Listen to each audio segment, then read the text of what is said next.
Brīvdienu ceļvedis. Ar šo gadu Ķīpseles peldbaseins klāt jau esošajiem pakalpojumiem pievienojas rehabilitācijas pasākumu kompleksu. Darbu sākuši fizioterapeiti, kuri piedāvā pirmreizējo apskati, kas ir pacienta veselības un funkcionālā stāvokļa novērtējums, tiek veikts arī stājas novērtējums, muskuļu testēšana, ieteikumi turpmākajam atveseļošanās vai profilakses ciklam, klientu novērtēto pakalpojumu teipošanu, kas ir teipa uzlīmēšana atbilstoši veselības problēmai un cilvēka anatomiskajām un funkcionālajām īpatnībām.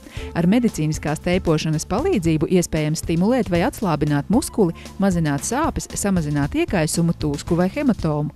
To var izmantot kā pie stājas korekcijas un sāpēm, tā pie locītavu aizsardzības. Ārstniecisko vingrošanu bērniem un pusauģiem. Pusauģu vecumā ir ļoti svarīgi stiprināt balsta un kustību aparātu ar vingrojumu palīdzību. Vingrošana pusauģa gados ir labs ieguldījums veselam mugurkaulam nākotnē. Vingrošana bērniem ūdenī. Ūdens un vingrojumi, kas iesaistīti spēlēs un rotaļās, ir lielisks veids, kā bērniem jautri pavadīt laiku, vingrot un kustēties vienlaicīgi. Veselīga kopā vingrošana senioriem. Vingrošanā uzsvars tiek likts uz problēmzonām, mugurkaula muskuļu stiprināšanu, stiepjoša rakstura vingrinājumiem, kā arī būtiska vērība jāpievērš koordinācijas vingrinājumiem un līdzsvaram, kā arī vingrošana cilvēkiem ar funkcionāliem traucējumiem, kas radušies gan slimību rezultātā, gan traumas guvuši sportojot, kā piemēram vingrošana pēc insulta atveseļošanās periodā.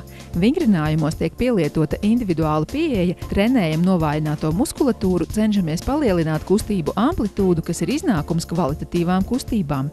Kad veselība kārtībā, var doties arī veldzēties baseinā vai kāpt Klinšu sienā. Sīkāka informācija par pakalpojumiem, laikiem un cenām www.baseins.rtu.lv vai pa tālruni 67 61 69 89.